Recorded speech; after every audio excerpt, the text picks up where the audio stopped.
Hi everybody, so we've been doing a lot on 3D printing recently, and maybe you've been watching it and thinking, do you know what, I wouldn't mind giving that a go, but that's pretty big and expensive equipment. If I don't like it and it ends up just collecting dust somewhere. What would be a good 3D printer to try out, because you know it doesn't really matter that much and it's not going to cost me a fortune and I can do some stuff, but if I don't like it I won't be embarrassed by it. And to be honest, I don't really know the answer to that.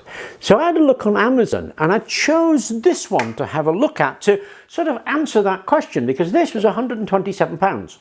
£127 is the kind of level where if you whine long enough you'll be able to get it from somebody for a Christmas present, because it's not that expensive in those terms and Christmas is a couple of months away. So I thought, right, okay, well let's have a look at this and see if it is actually any good. It is the WeFun Tina 2 3D printer, £127, and Amazon took a day to arrive. Now it's not the biggest of machines. I mean, in terms of footplate it's 200 by 200 by I think about 210, and in terms of printing area, which is right there, it's 100 by 100 by 105. So not a massive printer, not a massive print size, but a really nice price, and it weighs about 3 kilos or so.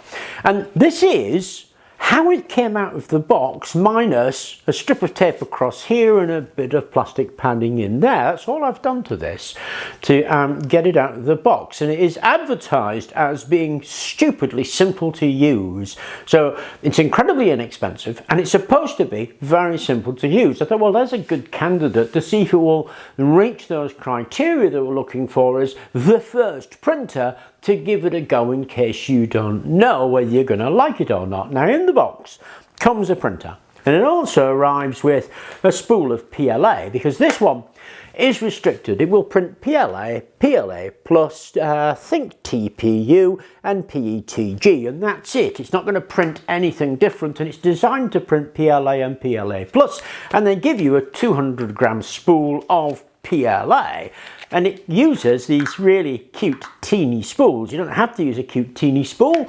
You can get a 1 kilo spool and stick it right there, but you'd have to have some kind of way, like a turntable for instance, so it will just turn as it feeds, or maybe an external stand like that, so again it turns as it feeds.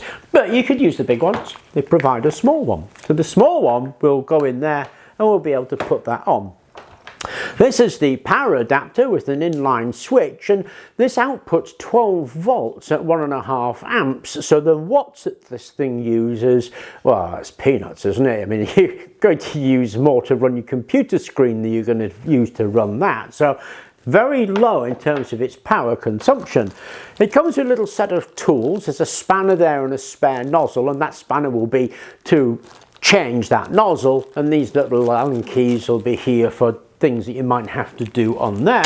And then it comes with a little USB stick, fitting USB, and a USB-C adapter in case you don't have a standard USB. And it comes with this, an 8GB micro SD. And on there is a bit of software and some trial models you can print off. And then of course inevitably a little book and a warranty card. And then it has some spare ones of these. What these are little sort of grippy tapes, because on there you'll see some yellow grippy tape right there on the bed plate, because one of the things that this bed plate doesn't have is a heated bed, which is no surprise. It's tiny, so it uses this little grippy tape to be able to grip it, and of course that may wear out, so you get some spare ones. Okay, let's have a look at the software.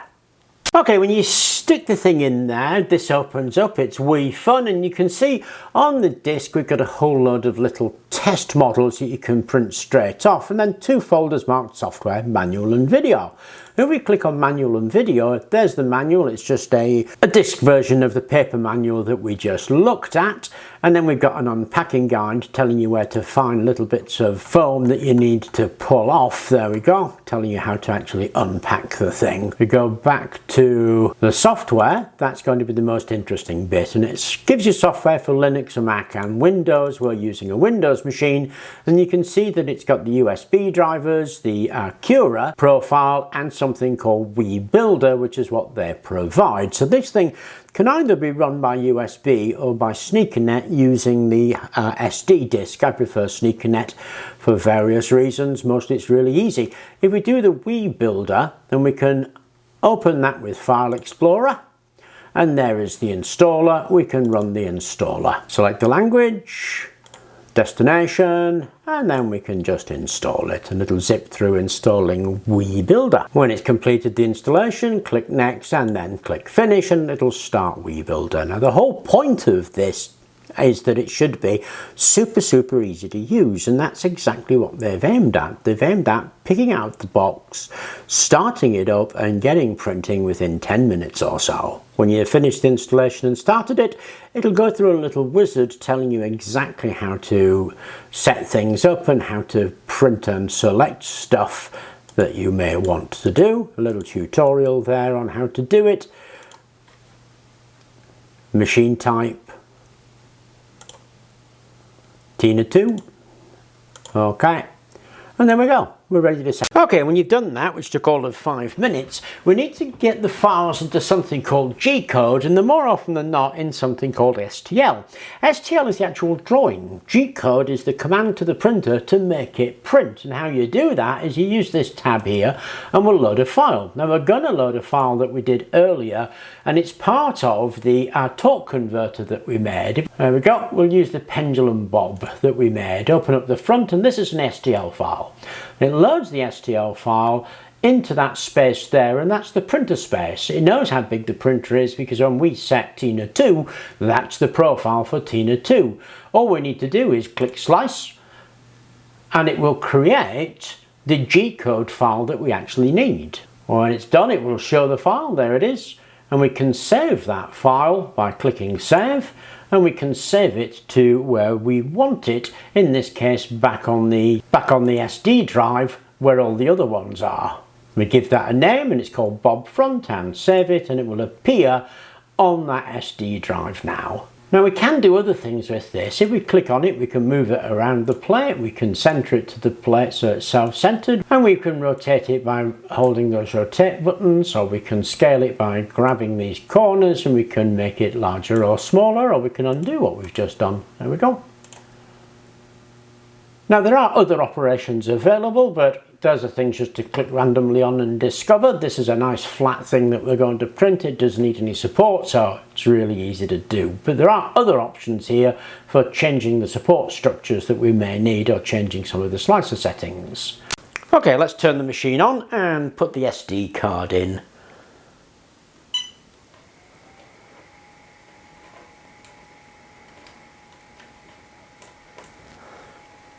Okay, so we get the start screen, and this is the control button, and it's a level menu like the old mobile phones used to be.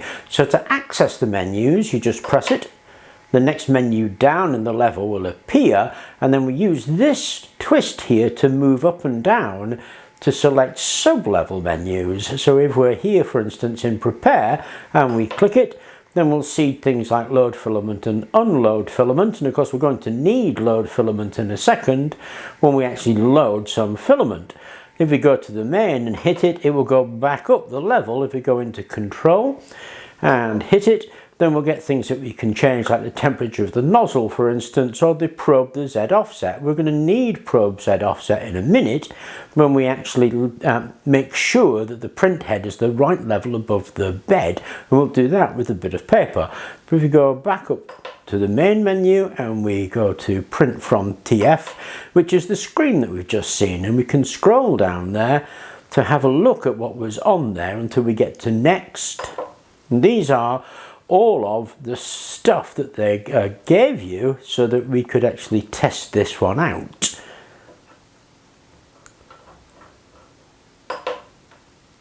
There's the one that we actually put, which is the Bob front that we're going to print.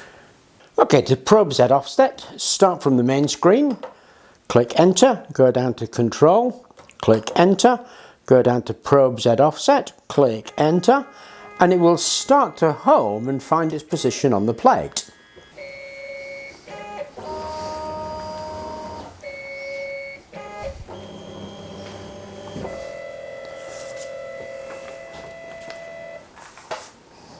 When it's done that, we need a piece of paper. We want to see if we can get that piece of paper underneath the nozzle. We can there, and you can see that it actually slides backwards and forwards relatively easily.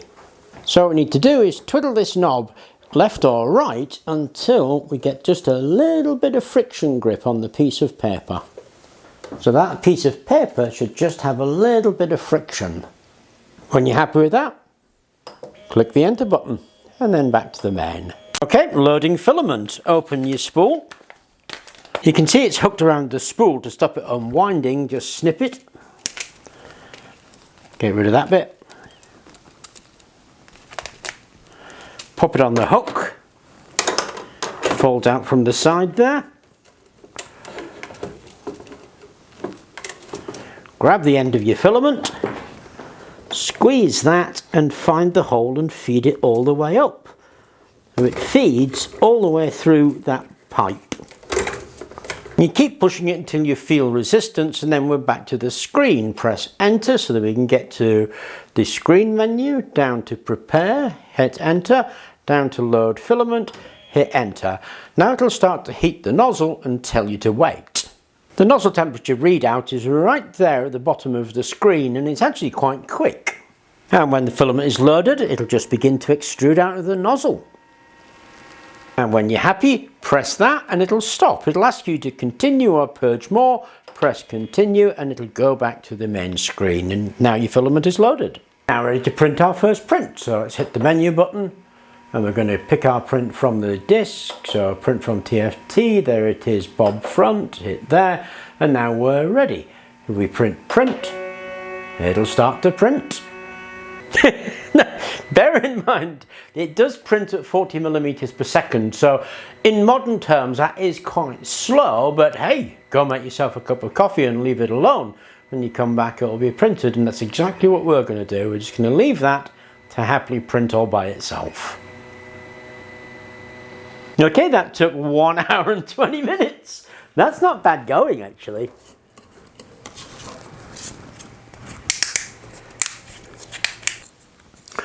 That did a pretty reasonable job actually. Now it doesn't have a cooling fan at the head, so you can expect some stringing in some models, but that worked really well. There's no stringing at all on that. And not having a heated bed isn't the problem that you think it is, because of course when these things first began, none of them had heating beds. And this grip tape that's on here, what was popular to use was frog tape, the green tape that you get for painters. You put that on strips. So it's kind of harking back to the beginning of 3D printing a little bit in order to keep the costs lower, so that's worked really well.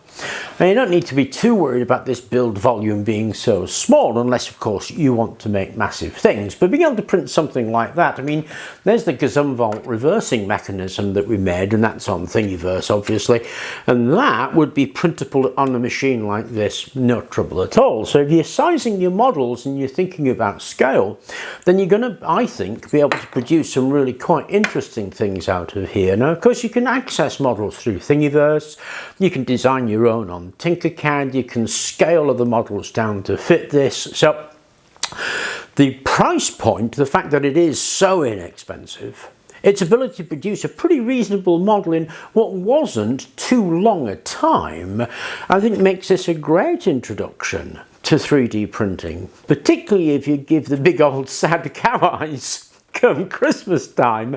And it's a way of seeing if it's for you without actually spending too much money and time on it, because this, as I said, was advertised as out of the box, you can use it. And I of course did this video, and yet in a couple of hours we've got a result from it, and it was probably about 15 minutes or so to pick it out of the box, do the uploads we saw, get the model and get it printing. So it was certainly lived up to that. Now the target market for this really is children and hobby, but I think that it's going to have a broader appeal, really, a broader usage than just that. And I think it could be used for people who are thinking about 3D printing but not quite sure. Now, people who have a restricted budget but would like to get into 3D printing, it's going to have to be a bit more flexibility about how you approach each print. You're not going to be able to print the Eiffel Tower in one go, but if you break it down and you're looking at different mechanisms, then what you'll be able to create with that,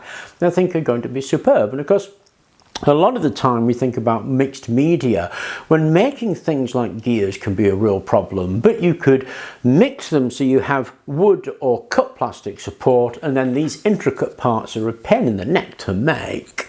You could 3D print and combine the two. So, stunningly useful bit of kit. I was amazed actually at the price, and the quality of it is acceptable, I would have said. It's not great, but it's acceptable and it does the job. Anyway, I hope you enjoyed the video. I certainly enjoyed using that.